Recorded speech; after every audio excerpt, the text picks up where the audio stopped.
से ही दिखने में सुंदर नहीं थी, लेकिन अमीर बाप की बेटी सृष्टि पर उसकी मां जान छिड़कती। मेरी बेटी कितनी प्यारी है, भगवान सबको सृष्टि जैसी बेटी दे। सृष्टि धीरे धीरे बड़ी होती है। एक दिन सृष्टि की सहेली कहती है, तू दिखने में कितनी अजीब सी है, लेकिन मैं जानती हूँ हम सब में सबसे अच्छी शादी तो तेरी ही होगी। तेरे पापा अमीर जो है। और बता नहीं सकते यार, दहेज तो हर कोई देता है, ये क्या ज्यादा ले जाएगी अपने पति के लिए? अरे बड़े शहर में कोठी है इसके पापा की। अरे पापा की है ना, कौन सी इसकी है? इसकी होती तब तो कोई भी लड़का इससे शादी कर लेता। अरे पापा की मतलब पापा की है तो मेरी ही है ना? किसने कहा? अब तेरी तो तब होगी ना जब तेरा भाई ना हो। वैसे भी शादी के बाद सारी प्रॉपर्टी भाई के नाम होती है। सृष्टि समझ जाती है कि उसे किसी भी हालत में माँ बाप की सारी प्रॉपर्टी को अपने नाम करना है, लेकिन कैसे? एक दिन सृष्टि का भाई शीनू कहता है, बहन क्या कर रही है? तुझसे एक बात करनी है। अरे हाँ हाँ करना, मैं तो तेरी बहन हूँ। बहन मेरी लाइफ में ना एक लड़की है, बहुत अच्छी है। मैं सोच रहा हूँ माँ और पापा से बात करूँ शादी के लिए। सृष्टि को समझ में आ जाता है कि भाई की शादी होते ही भाभी उसे एक दिन भी घर में बर्दाश्त नहीं करेगी। क्या बात है भाई, बताना कौन है वो? यार वो बहुत अच्छी लड़की है, पढ़ी लिखी है, मेरे साथ जॉब भी करती है। बस एक प्रॉब्लम है। प्रॉब्लम? क्या प्रॉब्लम है भाई? यार वो शादीशुदा है, लेकिन उसके पति ने उसे सिर्फ इसलिए छोड़ दिया क्योंकि उसके माँ बाप दहेज नहीं दे पाए। सृष्टि ये सुनकर न जाने क्यों खुश हो जाती है। अरे भाई तो क्या हुआ, लड़की तुझे तो पसंद है ना? शीनू को लगता है कि बहन उसे समझ रही है। वो इस बात से अनजान होता है कि उसकी बहन की मंशा पूरा घर हड़पने की है। सृष्टि अपनी माँ से कहती है, मम्मी मुझे तो बहुत चिंता है। पता है शीनू क्या कर रहा है?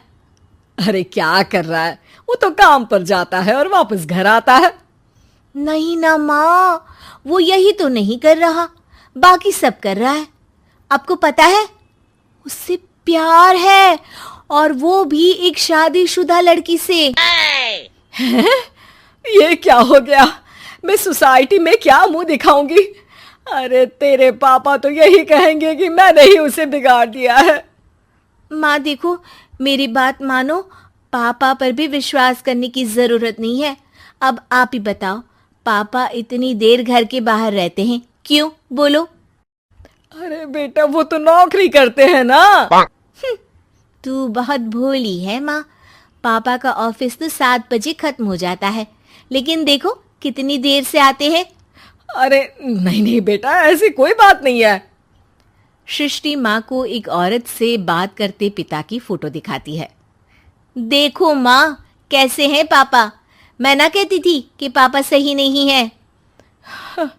मैं तेरे पापा से बात करूंगी, दे फोटो मुझे। ओ माँ, वो तो डिलीट हो गई। लेकिन चल, तूने तो देख लिया ना।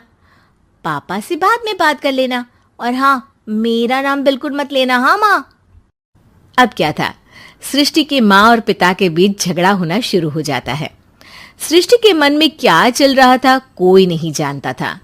एक दिन, माँ सृष्टि के लिए एक लड़का देखा है, वो लोग शाम को उसे देखने आने वाले हैं। और हाँ माँ, एक खुशखबरी, मैं और पापा मिलकर एक नया बिजनेस ट्राई कर रहे हैं। शाम को लड़का आता है, सांवले रंग का। सृष्टि को तो बिल्कुल भी पसंद नहीं आता। लड़की की माँ कहती है, लड़की का चेहरा तो कोई खास नहीं, लेकिन अगर मेरे बेटे को आप लोग सेटल कर दें तो मैं उसकी शादी आपकी बेटी से करवा दूं। सृष्टि को लड़का बिल्कुल पसंद नहीं था। उसे भाई पर गुस्सा आ जाता है। लड़के वालों के जाने के बाद कहती है, माँ देखा शीनू मेरे लिए कैसा लड़का लेकर आया, न दिखाने लायक न सुनने लायक, सेटल भी नहीं, वो भी हम करे। अरे माँ, मैं जानती हूँ ये मेरी शादी किसी भी घर में क्यों करवाना चाहता है। अरे कैसी बात कर रही है बहन, तूने तो देखा ना, लड़के को मैंने ही मना कर दिया तुझसे शादी के लिए। जिसने लड़का बताया था उसने उसकी बहुत तारीफ की थी। बात आई गई हो जाती है, लेकिन सृष्टि का मन शांत नहीं होता। क्या करूँ, कुछ समझ में नहीं आ रहा। मेरी शादी हो गई तो ये लोग पूरी प्रॉपर्टी शीनू के नाम कर देंगे, मेरे हाथ तो कुछ लगेगा ही नहीं। तभी सृष्टि को आइडिया आता है। वो किसी वकील को फोन करती है। जी देखिए, अगर आपके मम्मी पापा का तलाक हो जाता है तो आपके पिता की आधी प्रॉपर्टी आपकी माँ के नाम हो जाएगी, फिर उसे वो किसी को भी दे सकती है। सृष्टि अब माँ को बेटे के खिलाफ भरती है। माँ, शीनू पर नजर रखा करो, वो जिस लड़की के प्यार में है ना, वो शादीशुदा है। यहाँ आएगी, सारा पैसा, रुपया, जमीन, जायदाद सब हड़प लेगी। पापा का भी हाल तुमसे छुपा नहीं है। ऐसा ना हो कि मैं और आप एक दिन सड़क पर भीख मांगे। हे भगवान, मैं तो जीते जी मर जाऊंगी अगर ऐसा हो गया तो। ऐसा हो गया नहीं माँ, ऐसा ही होगा। अभी समय है, आगे का सोच लो। मैं तो कहती हूँ पापा से आधी प्रॉपर्टी लेकर अलग हो जाओ।